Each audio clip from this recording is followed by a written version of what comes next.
Hi, my name's Eric Pagli, and welcome to the fourth episode of the Leadership in Business Accelerator. In this episode, we'll explore how business structure and governance can be leveraged to create stakeholder value and water positive impacts.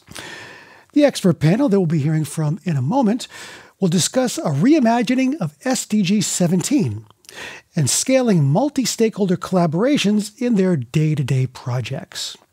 We'll start off the episode with a presentation by Minaj Chowdhury, an acclaimed young entrepreneur who's the CEO and co-founder of Drinkwell, and Clive Allison, the Director of Global Sustainability at Unilever, and a leading expert on innovation and the development of business models with sustainable social impact. Here in their opening talk, Clive and Minaj will share their insights and success stories of scaling water solutions in Bangladesh.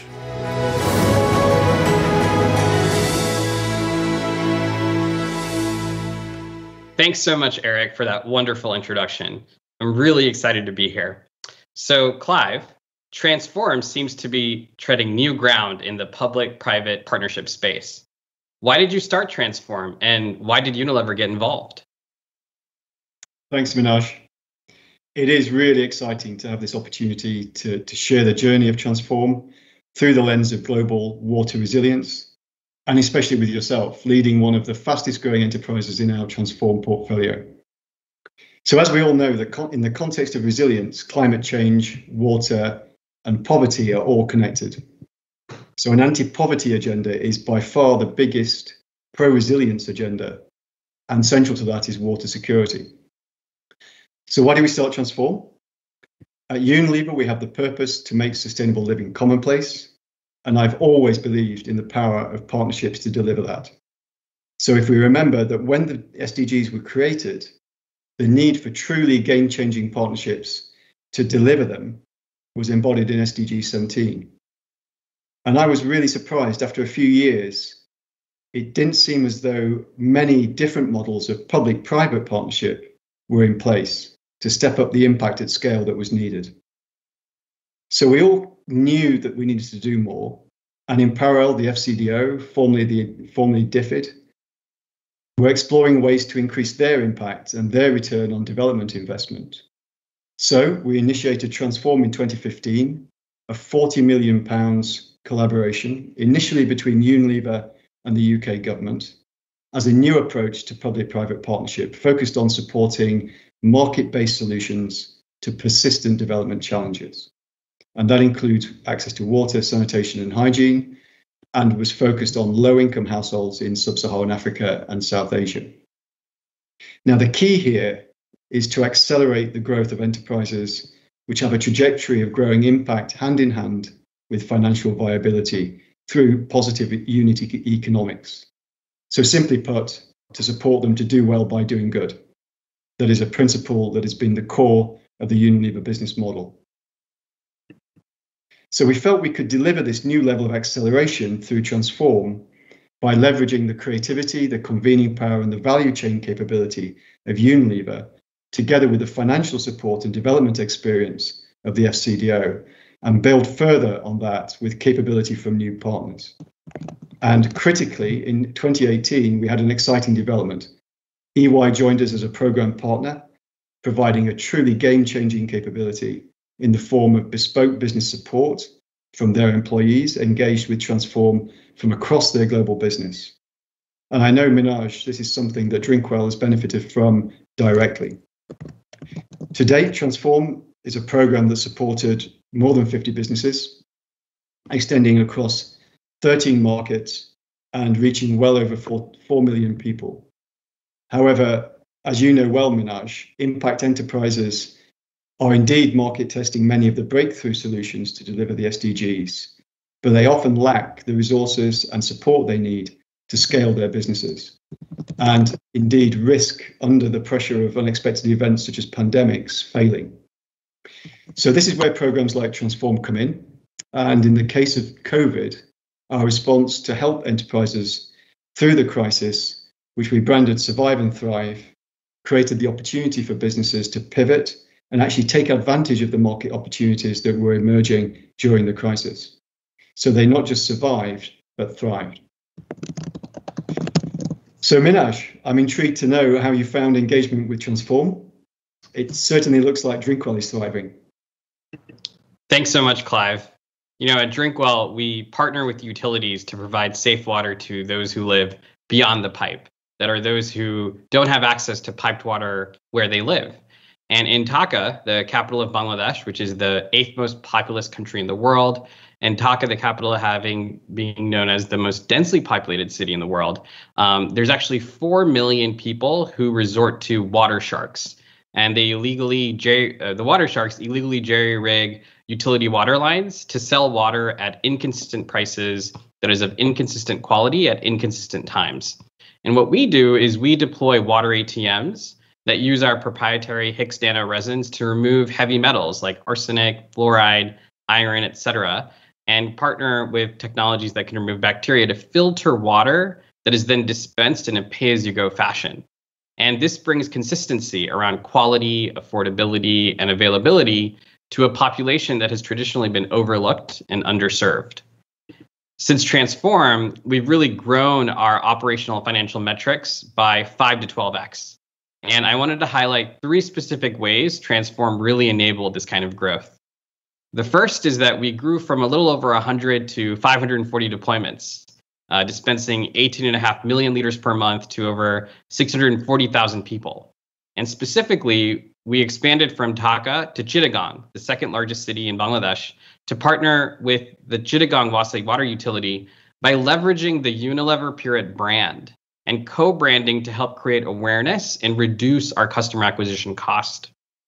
Second is we attracted investment from the Global Innovation Fund in partnership with Unilever to accelerate our ability to serve these low-income communities and grow our team 5x from 65 to over 300 people. And finally, EY Ripples did a complete diagnosis of our operating model as we prepared for further growth on the backs of how we grew revenues from over a prior 12-month period from roughly $500,000 before Transform to over $2.7 million since Transform. And last March, at the heights of the initial wave of COVID-19, we actually partnered with fellow Transform enterprise HappyTap to deploy hand washing stations in front of our water ATM booths in partnership with Dhaka Wasa. And we later scaled this to 250 pedal-based contactless hand washing stations for these 4 million floaters powered by Lifebuoy soap that was supported by the Transform, Survive, and Thrive grant program. And this was actually recognized by the Bangladesh Prime Minister's office and really put the Unilever Bangladesh and Drinkwell public-private partnership front and center to critical stakeholders around the meaningful role we're playing in the national COVID-19 response. So Clive, as you can see, Transform has been a key value driver for Drinkwell to date, and the unique support it has provided has been pivotal to our success. What's next for Transform? Thanks, Minaj. That is a super inspiring story that just gets better and better. And we are really looking forward to seeing your progress in the year to come. And we're also very excited about the next phase of Transform. So the pandemic has illustrated how important WASH is to our resilience, and it's crucial that we sustain this past the pandemic in the run-up to 2030 and in the face of the growing challenges such as climate change. And as corporates, of course, we know that the world's problems are platforms for us all to engage. And there are many innovative solutions like Drinkwell that can benefit from new ways of public-private engagement to reach scale. So Transform is now entering the next phase, an exciting phase to 2025, with the ambition to expand our scale and our impact. And so we're looking for new partners to join us, to bring complementary capabilities, expertise, value chains, and networks to help enterprises tackle the world's issues more effectively. So to enable this, we're stepping up our digital engagement with partners and enterprise communities through our Transform collaboration platform and extending our partner and geographic reach. So if you're an impact investor, an ecosystem enabler, a corporate excited by the idea of accelerating the growth of enterprises like Drinkwell to deliver your goals, please get in touch with me and we would love to actively partner with you. Thanks to Minaj and Clive for those inspirational examples from Bangladesh and for elaborating the engagement of Unilever there with startups like Drinkwell. Now I'd like to welcome our expert panel for this episode of the Leadership in Business Accelerator. Joining me are Alec Bernstein, co-founder and chief water officer at Powwater; Roque Benavides, chairman of the board of Minera Buenaventura and founding member of the 2030 WRG Peru Steering Group; Austin Alexander, vice president for sustainability and social impact at Xylem; and Sam Houston, division chief for water and sanitation at USAID. So welcome all to Stockholm in this virtual setting that we are doing this year. And Sam, I'd like to start with you to maybe follow up on some of the discussion during the opening presentation. Clive and Minaj just gave us a great example of multi-stakeholder collaboration across scale. How can these kinds of partnerships be multiplied in the context of SDG 17? Yeah, thanks for that, Eric. That's a great question, and that's really the key to the challenge we're facing now.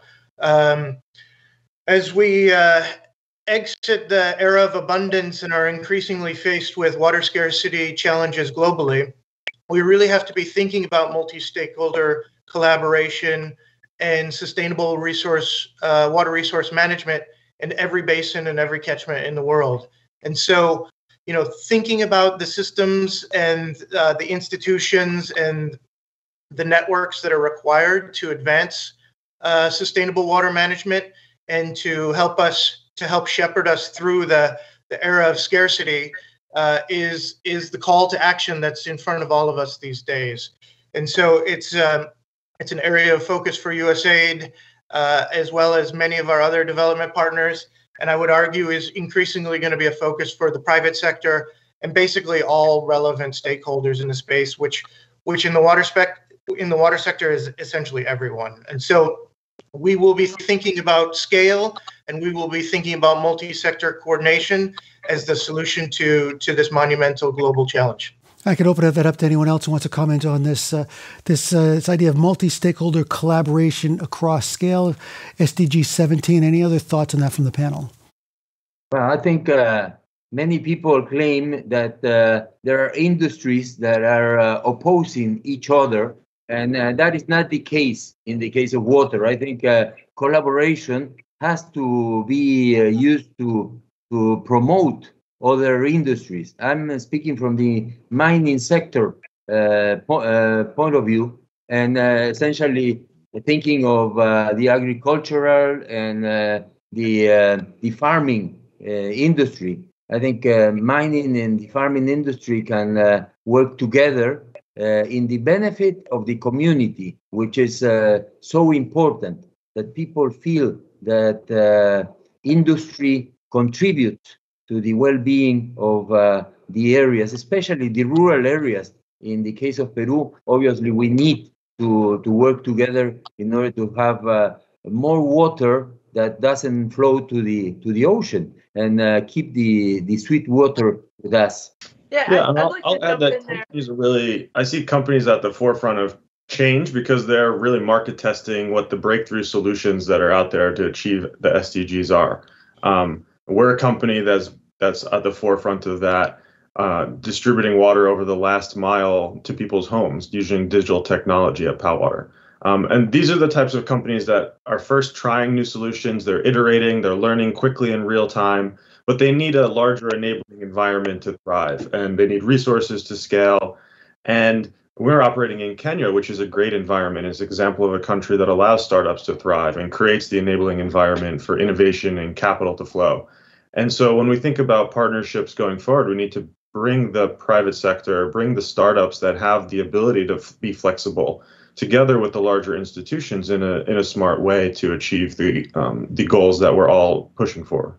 Yeah, and Sam said something I just wanted to highlight that I agree with really strongly is that we have to start thinking both as corporate partners, but also in the public sector and nonprofits about coming into a watershed and really partnering for a watershed holistically kind of approach into a region.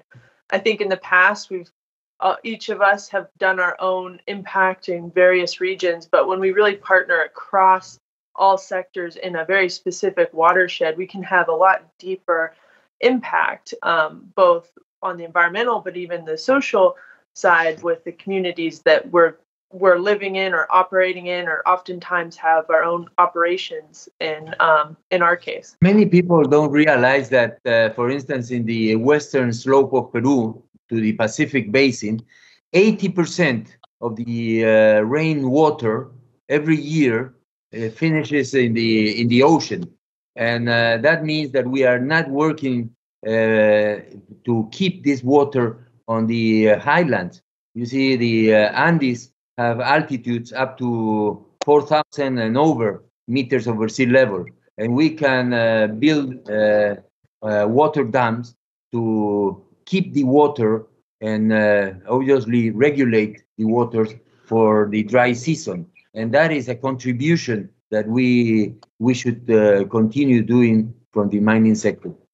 Yeah, maybe I'll just jump back in here on collaboration. And I truly believe collaboration is key to this. But I also think that if we're going to face some of the growing challenges that we face in terms of the overwhelming challenge of water scarcity and insecurity around water issues, I do think that we're going to have to increasingly focus on incentives. Collaboration is important, but until we figure out some of the incentive mechanisms to make sure that we get water to where it's needed most, critical services, and then be thinking about where we get the most bang for our buck on deployment of our limited water resources while protecting and ensuring essential services, I think is going to increasingly be part of the discussion.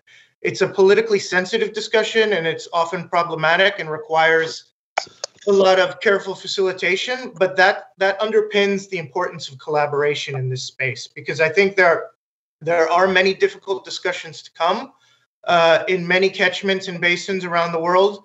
And, collaboration has to be a foundation, but I think we're increasingly going to need to be talking about incentives for allocation, decision-making, etc. So it seems to be a consensus that collaboration is key. Now, Austin, what's the role and purpose of large for-profit organizations to fill the gap between NGOs and developed water infrastructure challenges from your experience?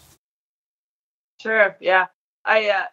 We actually look to Unilever as a really good example here. I was really excited to see Clive was opening us up today.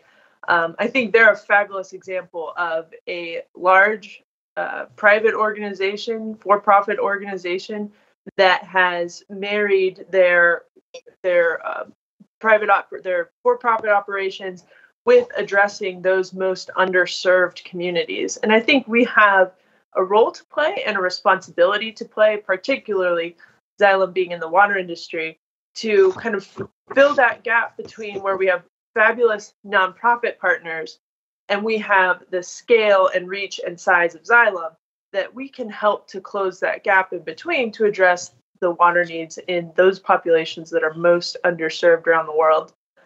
We're kind of putting our toe in the water, so to speak, with some solutions ourselves that we're working to release in India and Africa over the next few months. And we're kind of learning as we go. This is a new realm for a lot of large multinational for-profit corporations on how do we find that approach of not quite our CSR program, but not quite our main primary business, where we can use our skill sets to close the gap there. And Alec, which stakeholders would you say will drive the most significant private sector governance changes to achieve water positive impacts? Thanks. And I, coming at it from a startup perspective, I see the startup world and the innovative models that are out there as really sparking that change. And there are a lot of ideas and companies out there that have shown significant impact towards addressing water access and water scarcity challenges. And they've shown that it can be done in a financially viable way with positive unit economics, but they need to be taken to the next level with resources and partnerships from larger institutions, from Unilevers and Xylems and governments as well. And I see these companies really, ones thinking outside the box as influencing, being the spark. And I think we're an example of that. We're thinking outside the box and we're moving beyond piped water at POW Water. We're revolutionizing how people access water over the last mile.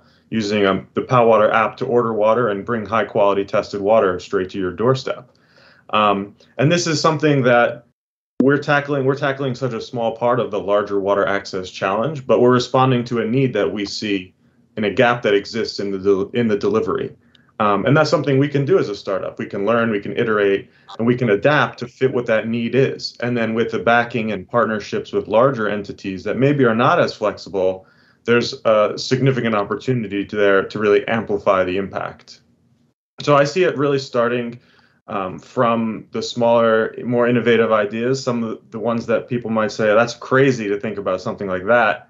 But the reality is there's a lot of crazy ideas out there that can solve a small problem and then at scale, that problem can really have a great impact. Okay, and Roque, perhaps you can give us a real-world example. I know you wanted to talk about your Blue Certificate program and the triple bottom line that this helps achieve. Perhaps you can tell us more about that. Well, thank you. I think we all are in the real world. I think I'm getting very good ideas from all the panel members. We in Buenaventura have stated a policy which essentially we have called shared social responsibility, following what Professor Porter from Harvard speaks about sharing value. And essentially, we think that water is the typical case where we should share the responsibility of keeping and taking care of the environment. I think this is one essential part of our policy. The other thing is that we believe that we have to monitor, obviously, the waters, and in that respect, we have to work together with the local communities that many times feel that they don't have a say on these matters, and we have to integrate them. Obviously, the other part of the equation, if I may say, is that we have to recirculate the water, the circular economy that is being used, especially in the extractive industries. We recirculate over 90% of all the water that we use, and then certainly we pass that message to the local communities. That obviously helps on the relationship between the mining companies and the local communities. Water is the essence, I would say, at least in the case of Peru, the essence of confrontation and the possibility of working together. And that is the important thing. Very good. And Austin, what kind of private sector governance structure model gives you hope for a water positive future? Yeah, great. Roque had so many great points. Someday I'll have to come back to some of those too. Yeah, I think, for me and for Xylem, our perspective is as a private company and the governance structures that we have around a publicly traded company with stakeholders that include our investors, shareholders, our employees, and the communities we operate in. Our governance structure is extremely important, and it's what kind of also holds us accountable as we explore not only how do we innovate with the next generation of technology, either through our own technology or partnering with folks like Powwater or others out there that are kind of on the edge of startup. But it also pushes us to think outside the box on our own sustainability, environmental impacts, and how we can really get creative to our solutions. So it's kind of a longer answer than I hoped for, but I think the governance structure of having the publicly traded companies partnered with that kind of NGO mindset and the startup mindset, all of those coming together provides a really cool opportunity for those different types of governance structures to really complement each other and fill the gaps of each other's long-term goals. And I think one of the things to kind of follow up and on that point that we've seen at Powwater is that our engagement with government is not what you'd call a traditional public-private partnership. We're a small startup, and we don't want to think of our relationship with them in that way. We're not going to build and operate a water treatment plant for the Nairobi city.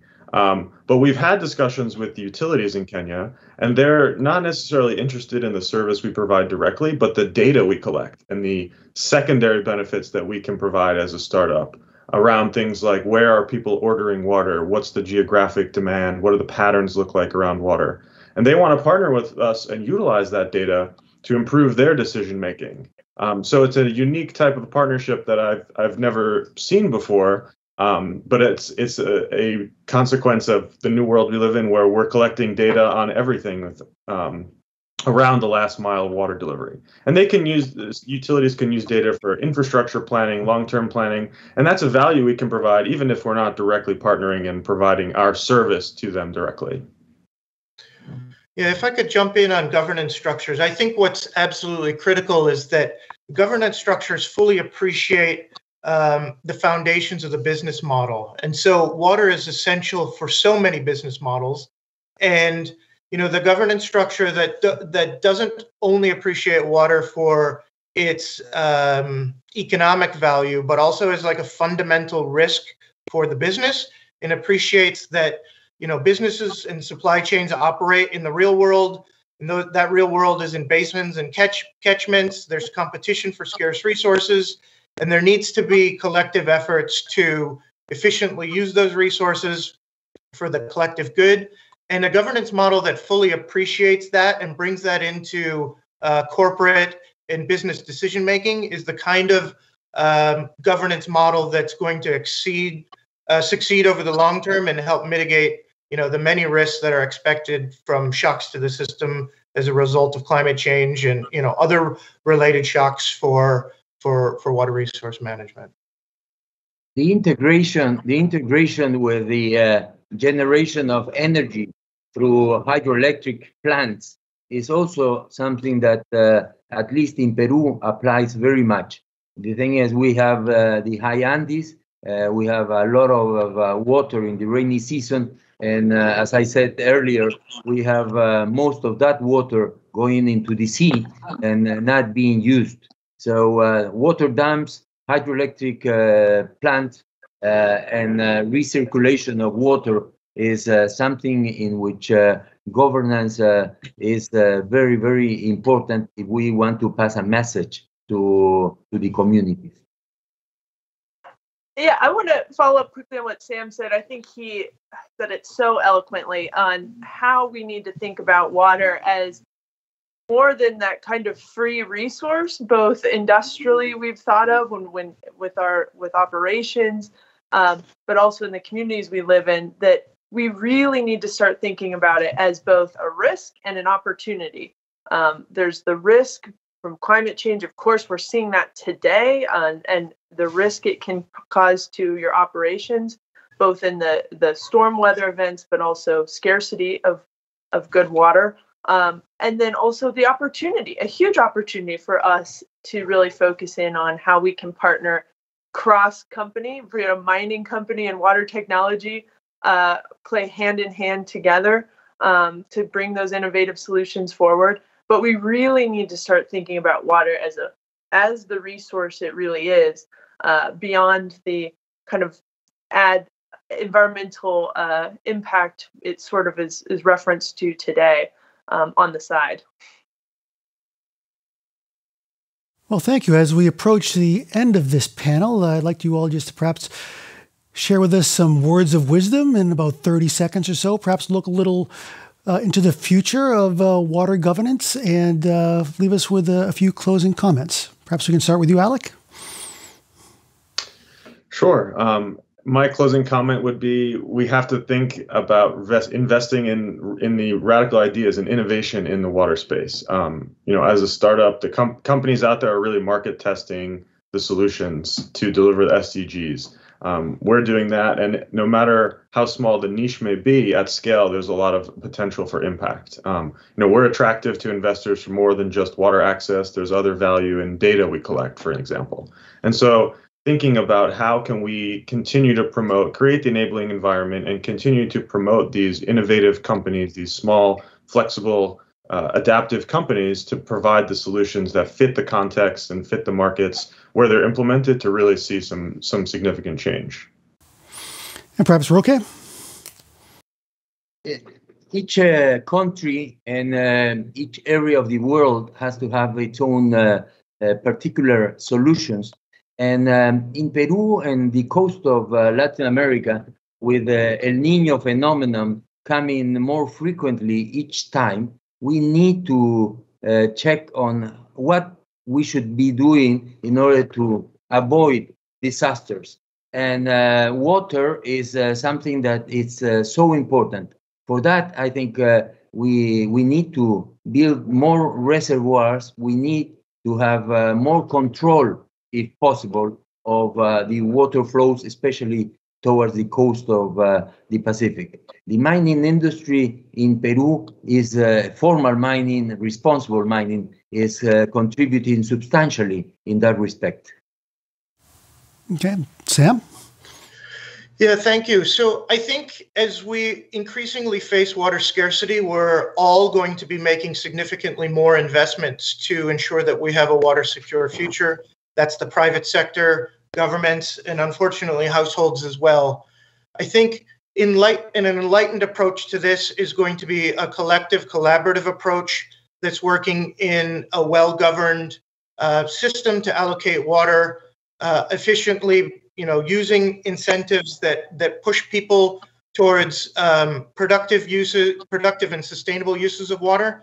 And I think that we're all going to be thinking about, real commitments to measuring our efforts to reduce our water footprints, increase the efficiency of our consumption, and to ensure that we have enough waters left in the rivers to ensure minimum environmental services for the collective good. It's a real challenge, but it's a real opportunity for collaboration and to, adapt how we shape our societies and organize ourselves for the new realities that we face in the future. And finally, Austin.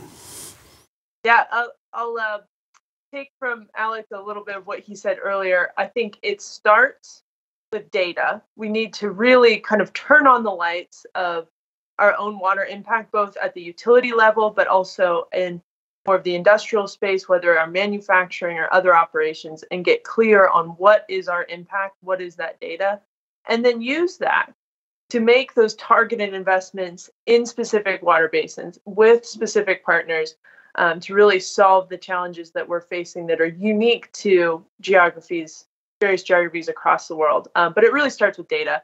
And we've made a start on that path, but I think we still, as an industry, have a long ways to go on democratized data of what water as a resource really looks like. No, it's very interesting to listen to each of you speak from local perspectives, but also some of these generalities that we can take away from this panel on governance and collaboration. So thank you very much for joining us here on the 4th episode of the Leadership in Business Accelerator. Thank you. Thank you. Thank you. Thank you. And tomorrow in our final episode, we'll be discussing some of the financial aspects of water resilience with True North Ventures, Zevin Asset Management, the Glenrock Group, and Moonshot Missions. So join us tomorrow, same time, same place. See you then.